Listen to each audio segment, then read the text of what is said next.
Hello, everyone, and welcome to Grow With Us.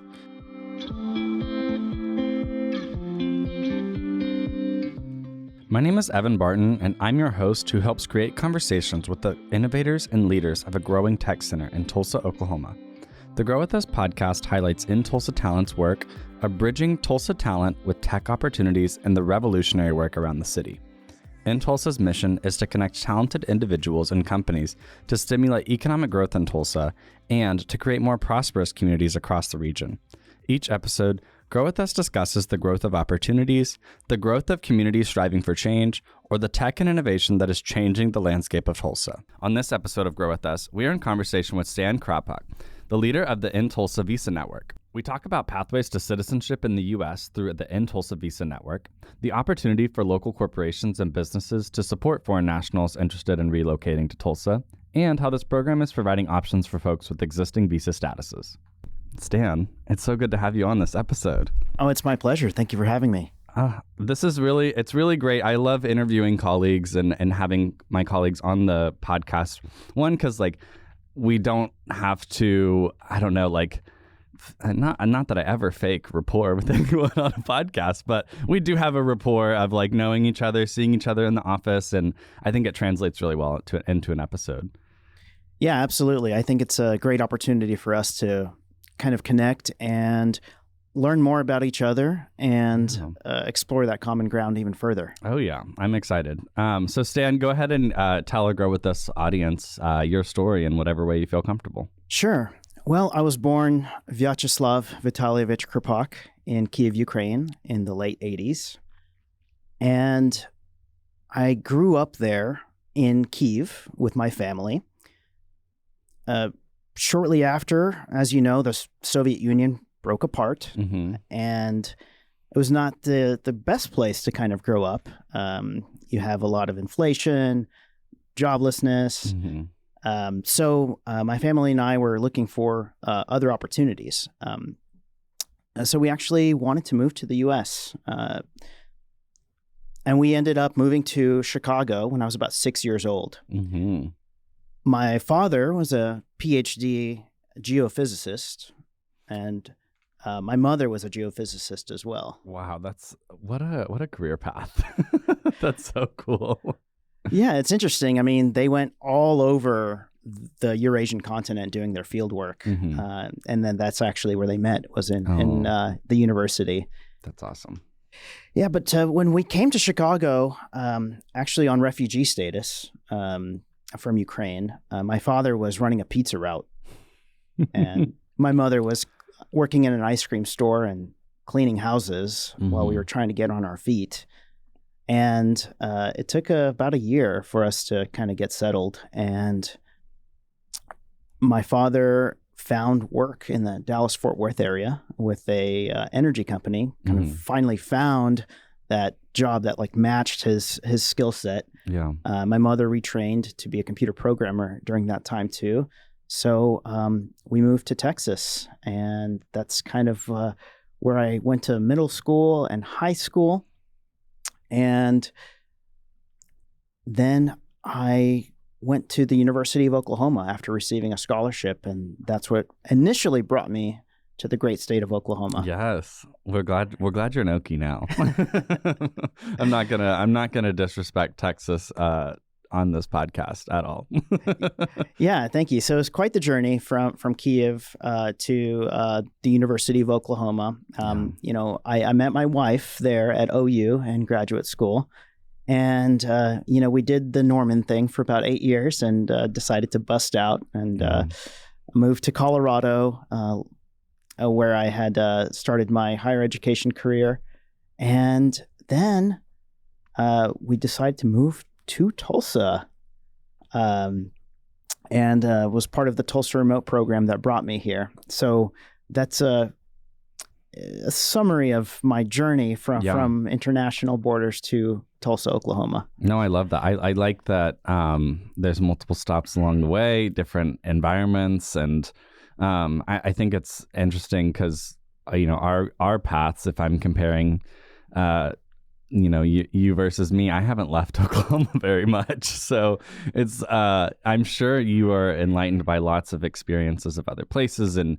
really drawing that comparative. And now Tulsa being your home, I think you have a lot of things to, that one, you probably appreciate about Tulsa because it's different from those other places, but also you've just had that breadth of experience kind of seeing the United States or seeing different parts of it, and then also just that international experience. Although it was limited, still a very important part of your life and how you see the world. Yeah, I think I have a pretty strong connection to Oklahoma. I don't quite know what it is. It goes beyond like the connection that my wife's family has to Oklahoma. Even just going to school, going out to the Wichita Mountains and doing a lot of hiking and backpacking within Oklahoma really draws me to this land and the people too, of course. So there's some sort of cosmic connection that I have to Tulsa, to Oklahoma. And I think the journey that I took to get here really kind of helped shape that connection. Yeah. Kyiv was the 7th largest city in Europe. I mean, by population, larger than Paris. So I went from a huge metropolitan area to Tulsa. And so reflecting on that, there's just, something that really is driving me to stay here and to form my roots here. I love that. Let's kind of expound on that and kind of talk about, how your relationship with Tulsa has changed over the past couple of years. And, good or, you can do good or bad. Well, sure. So for me, my relationship with Tulsa has changed in the sense that where I have lived over the course of the last 15, 20 years, Tulsa has felt most like home ever since I left the nest to go to college. Yeah. Living in places like Denver, Colorado, I found myself moving every year to find a new apartment, right? Yeah. You're like trying to find the better spot. So you kind of feel like you are flying through the air a bit, not really grounded as much.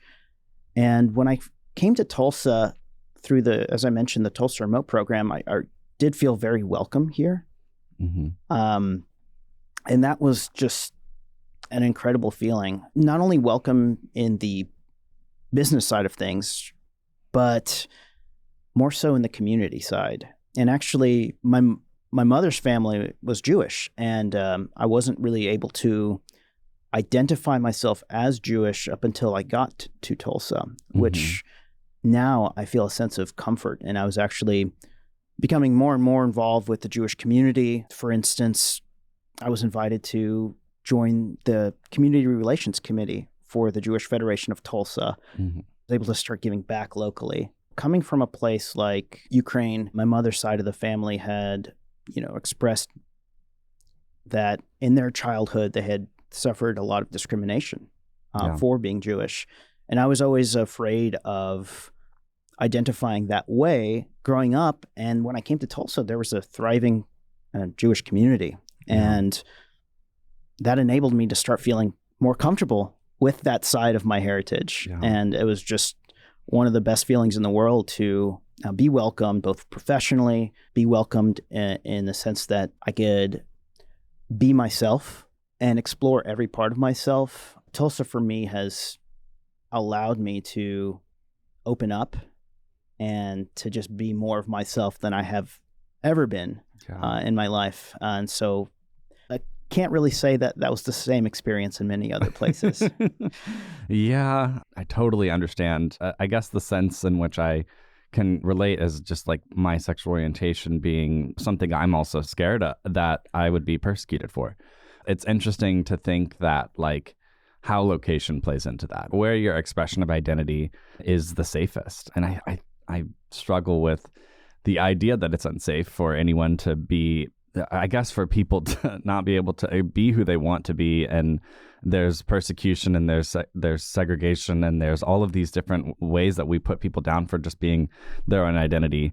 I'm very comforted by the fact that you and I both experience similar things here in Tulsa, where our identities are flourishing instead of being suppressed, because that's not something that I plan on doing anywhere else that I go. I am not going to live any part of my life, hopefully, where I feel like I'm suppressing my identity, because I want that to be something that it's something that's so important to me and defines who I am. And I bet you feel the same way. Yeah. And it's nice to be able to spread your wings a bit and just be a part of whatever part of the community you want to be. And I will say, one of the things that I do love about Tulsa is that it's challenged my idea of like, what type of city do I want to live in? Yeah. Because I think a lot of people who are unfamiliar with Tulsa don't really know that there's an amazing nature around, that there's really kind people here, that there is a lot of creative energy happening here as well. So it was challenging to leave Denver for many reasons, of course, because there's things there that I love, the music, the mountains. Yeah. But in the end, this is closer to family. This is closer to the ability to form roots and be able to feel comfortable being yourself. So that's really how much of my relationship has changed with the city, and how I have changed in turn by living here. Yeah. I love that. Thank you for sharing that. I think it's an important note for lots of reasons. So now I'd really like to shift kind of into more of, I guess, just how we know each other through work and kind of talking more about that. You are, like I mentioned at the top, the lead of the InTulsa Visa Network. It's something that I'm so excited to have discussed on this podcast for so many reasons, because I feel like it's such a novel thing. I feel like we are part of the innovation that's going on, and I'm really excited that you're here to share with us about it. So do you mind telling us a little bit about the InTulsa Visa Network? Sure. The InTulsa Visa Network is a brand new initiative that was started up this summer, and it's really a response to the economic boom and the technological boom that we're seeing here in Tulsa, Oklahoma. So we have lots of companies starting up here, and we also have a lot of companies moving to Tulsa to take advantage of this kind of thriving technological environment. And this catalyst, combined with some of the events happening in our world right now, really helped launch this program. One of the major events that contributed to launching this program was the Russian invasion of the country of Ukraine. Of course, what we know is that there are tens of thousands, hundreds of thousands of highly skilled engineers, technologists, professionals out there that, for one reason or another, can't do their work in their country due to instability, injustice, war, oppression. You can continue that list. And a creative solution that we all had was, how do we bring international talent to Tulsa to help drive the development of our economy? How do we bring these talented people to give them a new way to change their life, to start a new chapter here? So that the program was really built around identifying the talent that's abroad that can no longer practice in their own country, help facilitate, bring them here, and get them placed with incredible companies here in Tulsa. So in order to do that, we came up with a very creative and interesting approach by partnering with a law firm and devising the legal framework in order to bring people from Ukraine and everywhere else across the world and bring them here to Tulsa. So that's really kind of the background behind why the program was formed, both elements of economic development and some humanitarian elements as well. Yeah. Oh my gosh. That was a great background. And I have so many points that I want to jump into. One just being like, I think that the main reason why I'm like really passionate and just want to talk about this program with someone that obviously is really involved with it, is that I find that that economic development piece coupled with obviously the humanitarian piece that you just mentioned is really unique. Yeah, it feels good and it feels very empowering, because prior to this program being launched, I felt quite uneasy. I felt like I wasn't able to do anything about what was happening. You know, my family were directly impacted, right? So we were on the sidelines. I was on the sideline just watching what was unfolding with horror.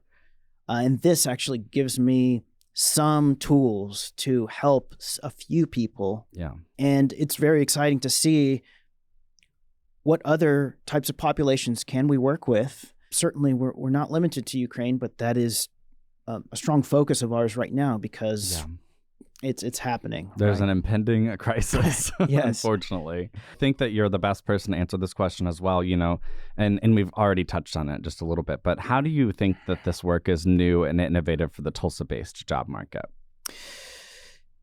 Yes, this program is very unique.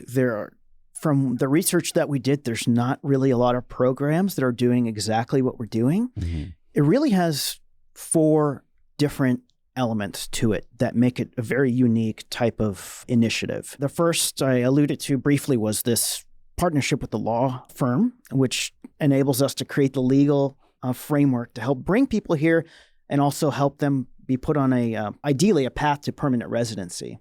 We also have InTulsa's workforce as the second element, workforce development, where we're actually have these incredible partnerships with businesses in Tulsa that have agreed to hire foreign talent, right? So we have these businesses who are needing to fill that critical skills gap with highly skilled, talented individuals where there's just not enough in Tulsa. Yeah. So we have that element. We have the relocation element, where we're actually helping people get from point A to Point Tulsa. I was just saying, Point B has to be Tulsa. Right? So, you know, we can help them with their airfare and things like that. And then, of course, the fourth component is the relocation services. So partnering with an amazing organization such as the American Dream Center here in Tulsa, which already does that amazing work for immigrant populations. Yeah. Everything that you can imagine, from helping with, you know, how do you get a driver's license, right? Where do I go to get groceries? So it's a very holistic approach to relocating foreign talent to Tulsa that both covers kind of the legal side and the kind of bringing the family and holistically integrating them into our community. Yeah, the wraparound services are so important. And because I think it's really interesting to think about other programs that either might have tried this or just maybe not even with this type of population, but just how programs are kind of launched. Sometimes they're a little bit misguided in the sense that, you know, we're going to do the thing that benefits us and then the person's going to take care of the rest of it themselves on their own, basically. And this like wraparound services is really, like, I think the best way to do and launch a program successfully, because you're committed to this person's integration. And I don't know if integration is the right word, but really just their acceptance of their like new reality, I guess, especially for this population that you're working with. Some of these folks have never been to the U.S. and some of these people have no understanding or even context as to why, you know, you need a driver's license and why it needs to look like this, or why you have to drive everywhere in Tulsa or just, you know, in the United States. These are just like these cultural barriers, I guess, that, you know, us as Americans probably take it for granted every day. And so I'm glad that it just doesn't rely on the nuance, I guess, that people will just get it. You know, people won't just get it. You have to help them. So right. I really commend you guys for making sure that's a part of the program. Yeah, it's interesting. We actually just picked up our very first person this past Friday, a Ukrainian national. So as you can imagine, we started this program this summer. Mm-hmm. It's now October, and we just finally got our first person here. We have a pipeline of people coming.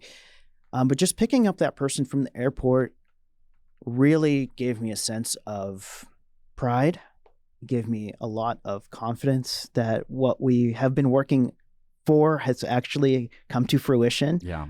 And it just gave me so much joy. And the person that we brought has been through a lot, right? And everyone here is going to have a very unique and interesting story about what what caused them to leave, right? Because people want stability. People want to live where they, perhaps where they have lived their whole lives. They want to continue doing their work.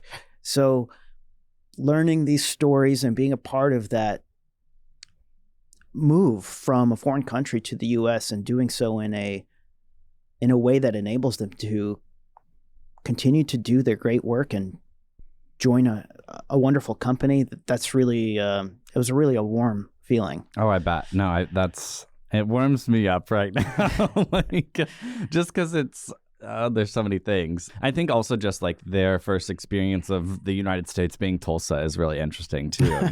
I like to think that we're going to create an experience that's really unique and probably different than they would. It might be different than the welcomes they would receive in different parts of the country. So yeah, what I'm hearing is a lot of people are interested in this program because when they do research on Tulsa, they see it's kind of a mid-sized city, and that's something that they're used to, right? Yeah. Maybe they too come from a mid-sized city. Maybe they too come from a place that's booming and developing. Maybe they want to choose that over in New York or in LA because it feels more familiar with what they want. So that's been kind of interesting as to when I ask people, what research have you done? And then they just open up about why. They've done research, sure. Oh, yeah.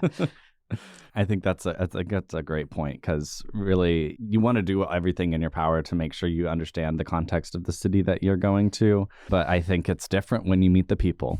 It's different when you're here living and driving on the streets. I think something also a part of this that's really great is that we have this community that is going to welcome them, and I'm excited to meet this person that we brought, and then the people that we bring after that fact.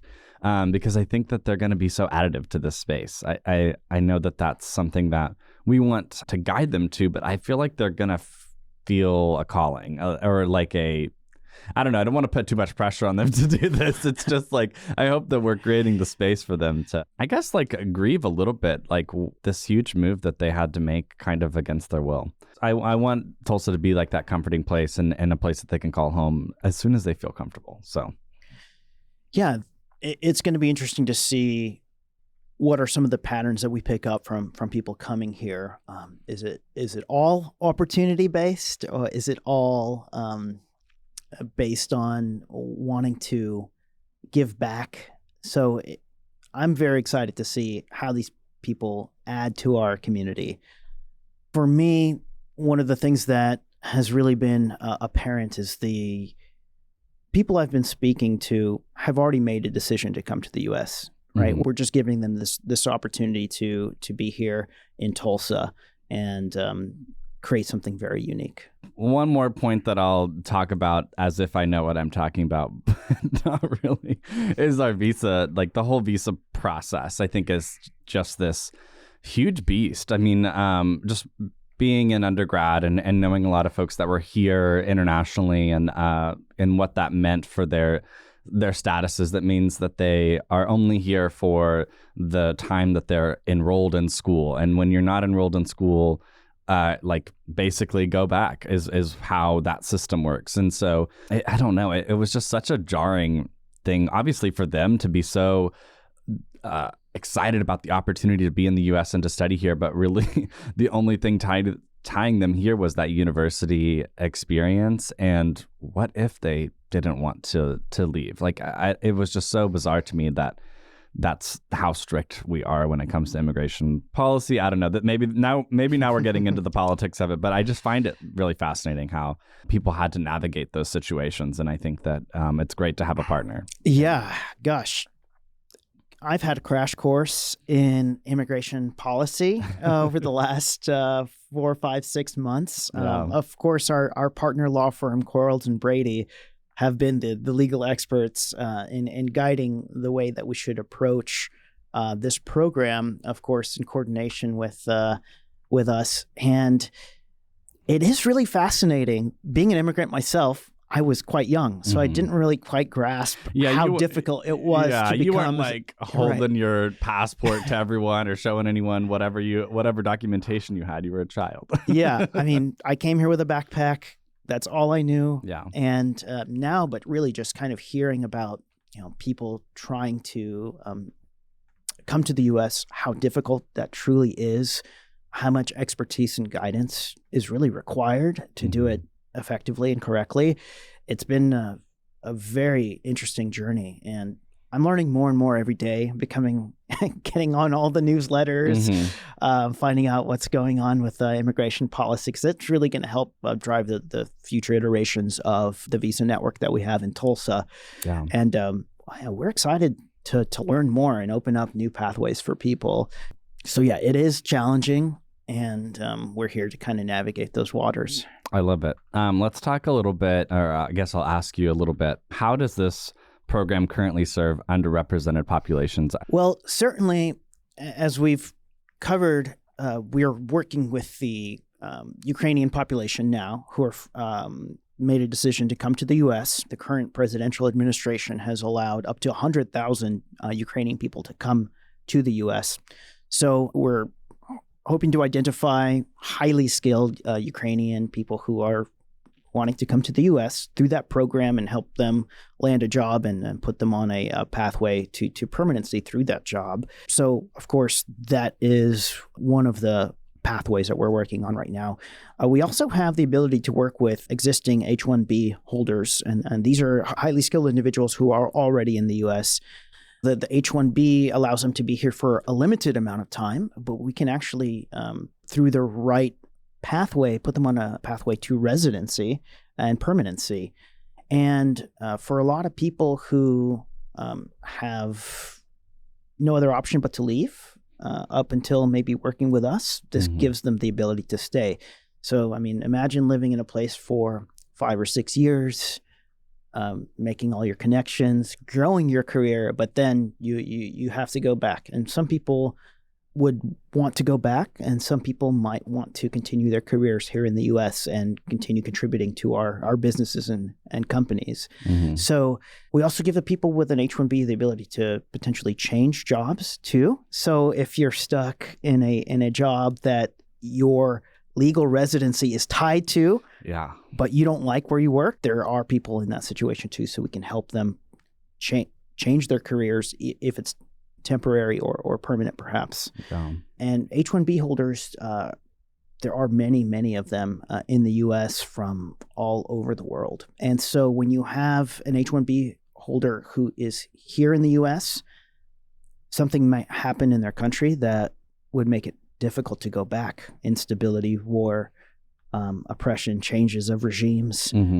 So in a sense, we could potentially provide the ability for someone to change their life in that way as well. Yeah, no, that's huge. I mean, this is so interesting and such an awesome pathway for people, especially that might feel, it seems like citizenship and national origin and these conversations are always speaking in permanent terms, and I love that. What we are trying to provide and what Stan and his team are really working on is just that the provision of an option. It doesn't need to be, or I'm glad that we're changing that perception a little bit, that if you're on this path only leads one way.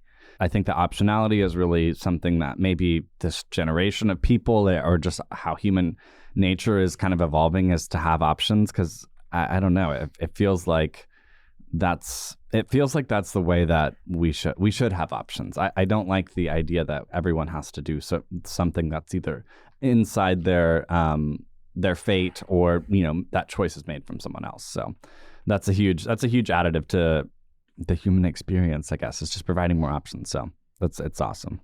Yeah, absolutely. And as things change, right, we're really beholden to U.S. immigration policy, of course, right? So whenever new pathways open up, it's worth exploring. For instance, there are new programs being rolled out all the time based on what's happening. And so the current administration, the current climate will dictate what we're able to do. But I want to be creative. I want to explore what we can do and bring people who want to contribute to society to Tulsa, so we can build a super diverse, super welcoming community in which people feel integrated and welcome. And I know that our municipal government supports this. I know that our local corporations support this. So it's just a matter of finding really interesting ways to help people in need, to give back to our community and society. Yeah, and that's a great, I really appreciate you laying that out in that way, because I think it's also going to ground us in this discussion about, how can this network expand? Obviously, like you mentioned, you're beholden to federal immigration policy, but it seems like you guys are really devoted to being innovative and with that as it changes. So how do you see your team kind of expanding this network? Well, yeah, it's all about being aware of what's going on. It's being aware of policy changes. It's being aware of where can we be creative? Where can we leverage our ability to work with local partners, work with national and international partners to really create those pathways and be pathfinders, because this is really unique and it's a once in a lifetime opportunity to create something very special. Yeah. And knowing what it feels like to be an immigrant gives me that kind of unique perspective that I think people want to be a part of something, right? If they can no longer practice where they want to practice, if they ran out of opportunities where they live, but they're super talented, right? Why not explore ways to get them here through formal channels that our government allows? Yeah.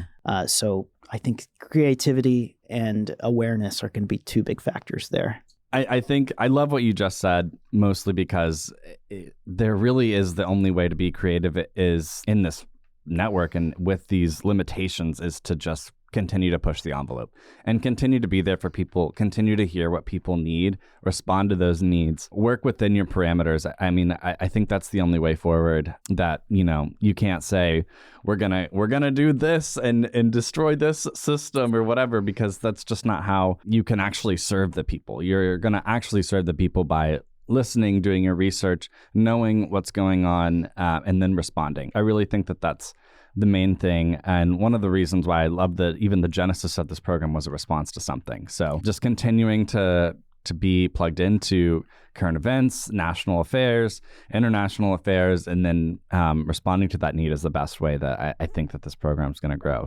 That's exactly how I feel. And what I'll also say is for Tulsa businesses, the ability to hire highly skilled foreign talent will only make that business stronger, because it creates a diversity of thought. It brings in different perspectives on business. Yeah. That in a competitive marketplace, having foreign talent on your team is only going to strengthen you, right?